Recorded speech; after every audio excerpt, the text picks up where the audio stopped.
So apart from being able to put nose on a variety of great scents, one of the things that I really enjoy about this space, about doing what I do as Smell Goods, is being able to introduce new fragrances to you, my audience, right?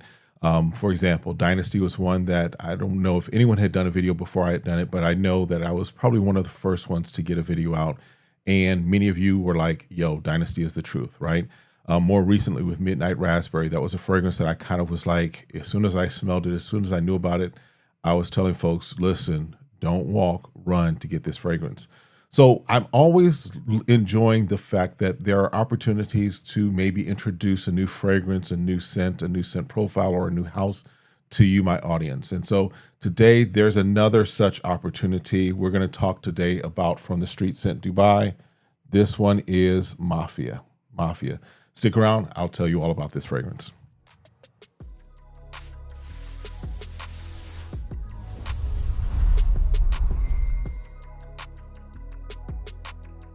All right, what's good, y'all? Welcome back to the channel. My name's Kevin, and you are watching Smell Goods. I do appreciate you coming through. Appreciate you hanging out with me for a little bit as we talk through more fragrances, as I document my fragrance journey, but also hopefully help you in your fragrance journey as well.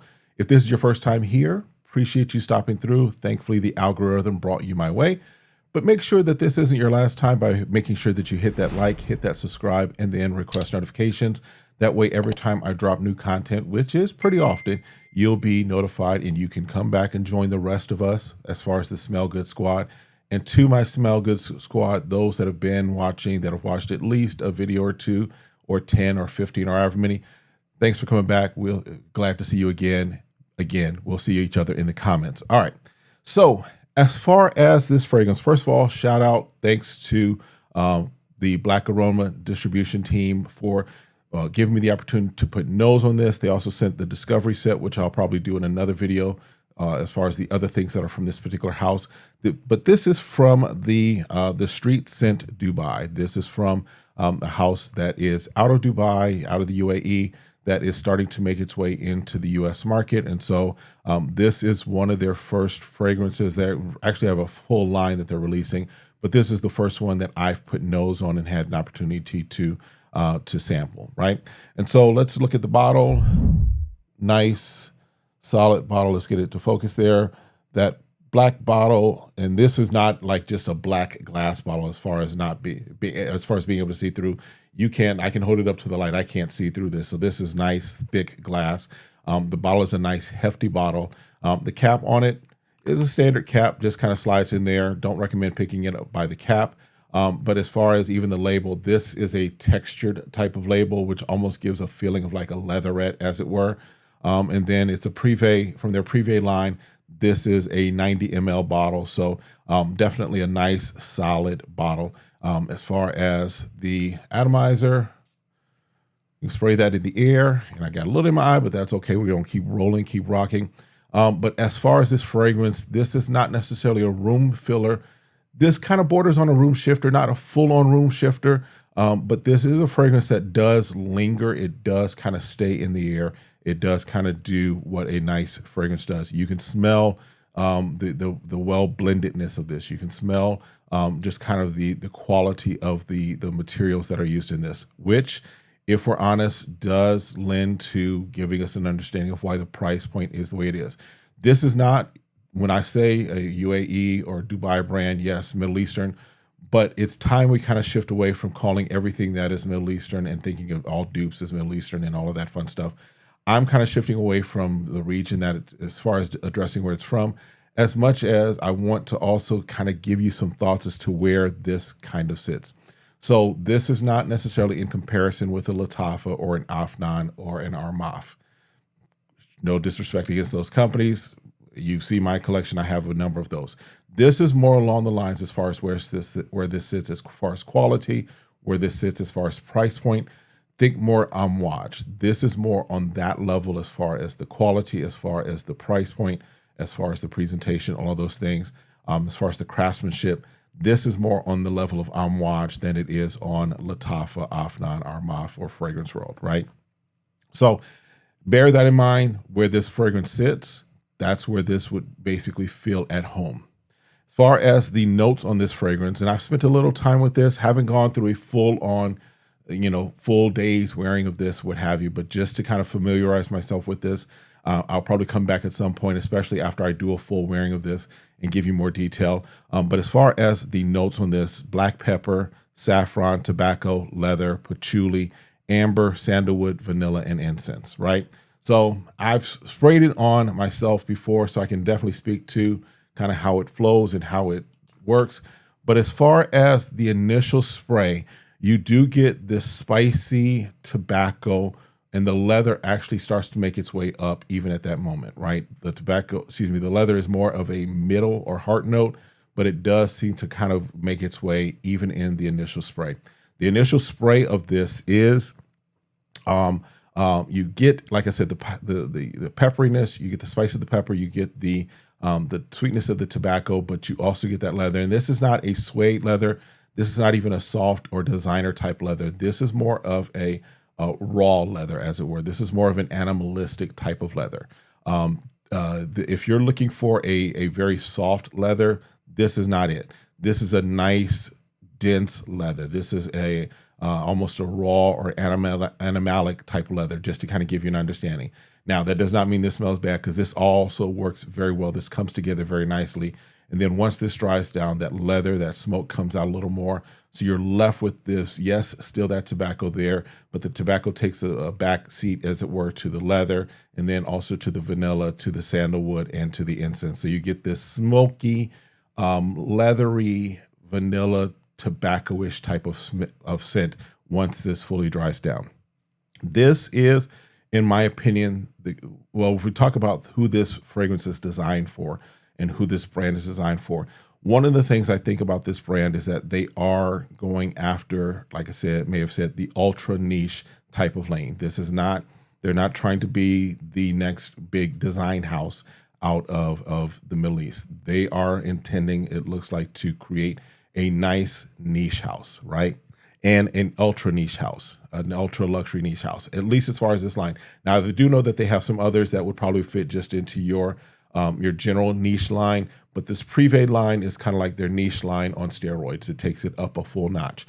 So as far as what I have access to, as far as this Privé line, think ultra niche, think ultra luxury, all right? As far as what this fragrance I think is intended for, as far as just my initial impressions, this is a fragrance that is not for every day. This is for special occasions. This is for, and when I say special occasions, I'm not talking about date night. This isn't an intentional scent for a night out with your boo. That's not what this fragrance is for. This is more situational as far as business deal. This is more intentional as far as that dinner that you're having with a merger, right? You're trying to get things done. This is a fragrance that doesn't scream wealth, but it whispers it and everyone is listening. That's this type of fragrance. This is the type of fragrance that, if I can think of, just to give you again, I'm trying to get better at giving you all mental imagery of where this might be worn or who this might fit better with, right? This is that type of a fragrance that is worn by what we might call a boardroom assassin. This is that fragrance for the person who the deal is closed. The ink is starting to dry on the paper. The multi-million dollars are about to exchange. It's not even exchanging hands. It's being wired. It's being instantly maneuvered between financial institutions. The deeds are being signed, all of those fun things. This is for the person not who's just at the table and who celebrates and high fives everybody once the deal is closed. This is for the person who is sitting at the head of the table. Once the deal is done, they simply get up while everybody is high-fiving, drinking champagne, congratulating each other. Oh, awesome, you did a great job. You did a great job putting that report together. This is for the person who basically is at the head of the table, gets up, walks to the elevator, goes down the glass elevator in the glass tower. As they're going down, they loosen their tie, but they're on the phone looking for their next deal. They get out of the building and they get into the S-Class that has been waiting for them, that has been just basically idling for them with the driver to take them to their next location. This is for the person that is at the high-end restaurant, not McDonald's, not at Applebee's, not at Chili's, anything of that nature. This is the person that even Ruth Chris looks up to. This is the restaurant that you don't really know about in your city because you just don't know about it, right? It's that type of restaurant where the waiting list for this restaurant is 2 months long, but this person always has a table at the back always waiting for them. And when they're there, they're not just people watching, they're empire watching. They're watching what's happening with everything as they're putting the pieces together of their empire. That's what this type of fragrance kind of communicates, what this fragrance kind of just kind of emotes and gives and speaks to. This is a fragrance that is not attention seeking. This is a gravitational fragrance. This is a fragrance that you just, as you're moving about with this fragrance, people are drawn to you. It's not screaming for attention, but it is pulling people towards you. It is pulling that attention towards you. It is power and wealth as we're walking through the room. That's what this fragrance is, right? Again, now I'll even say this. Had I not been afforded the opportunity to put nose on this, I doubt that I would have had, or even this would even come into my sphere, if I'm honest, because this is not something at present that seems to be, I don't see this being in Dillard's. I don't see this necessarily being in Macy's. It may show up there at some point at select Dillard's, as it were, but I don't see this being a mass appeal type of fragrance. They are going after, in my opinion, they're going after a particular market. But they are going after those that want something that speaks for them. This, for me, would be and is right now, this would be a holy grail fragrance. When I say that, for me, there are some fragrances that I have in my collection, or have my eye on, or my nose on, as it were, in my collection, or for my collection, that I'm saying at some point I've got to have that fragrance in my collection. When I first started in fragrance, Bleu de Chanel Parfum was one of my holy grail fragrances. So when I got my first monetization from YouTube, that was a fragrance I was like, I'm celebrating, I'm getting that. Don Sauvage by Chris Collins is another what I would consider a holy grail fragrance. One of those that I was like, first time I smelled it, I was like, I got to figure out a way. I got to have that in my collection. Even now, for example, Royal Oud by Creed is still one of my holy grail fragrances. It is one of those that I'm like, one way or another, it's going to make its way into my collection at some point. This fragrance right here, this Mafia by Street Center Dubai, is a fragrance that, had I not had this opportunity, it would still probably end up being one of my holy grail fragrances. It's that good for me. It definitely is one of those that I think works in a very specific type of situations. As I mentioned, this is not for date night. This is not for everybody every day going into the office and you are you're an hourly worker. And I'm not saying you can't wear it. I'm not, this isn't class shaming or anything of that nature. I'm just trying to give you a picture of where this is situationally situated for the optimal wearing. Now, you can wear it anywhere you want to, but understand this is a fragrance that you don't just grab just because, oh, I haven't worn it in a while, I want to wear it. This is one that you put on because you've got the entire outfit together. You've got the entire evening, the entire day planned, as it were. This is not a fragrance that is just an easy reach type of spray and go. This is one that, in my opinion, you have some thought as to when is more fit for this to be worn.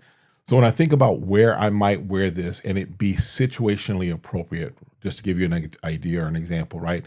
I've been moving up within my organization over the last couple of years, been moving, and my stock, as it were, has been growing within my organization. And so one of the things that we have coming up is, of course, the Christmas party. And yes, I'll be there with my coworkers and other managers, but that's also an opportunity where I will be connecting with the CEO, CTO, COOs, all the COOs and CEOs or whatever, as well as some of the board members. And so that's an opportunity to, again, make an impression. And so this is probably where I'll wear that fragrance. I'll, of course, be, suited up or whatever as far as our attire, but that is a situational appropriate fragrance for this. The one that screams power, one that screams some intentionality, not necessarily intimate intentionality, but definitely intentionality as far as how I present myself, even with my fragrance. All right. So that's it. Just want to give this on your radar, let you know kind of what's there, what's coming soon. But again, this is something that you might want to check out if you can. Let me know your thoughts. Again, as always, stay safe, stay sane, stay smelling good. Check out the video that I have here, and then we'll see you next video. Have a great one. Be blessed. Peace, y'all.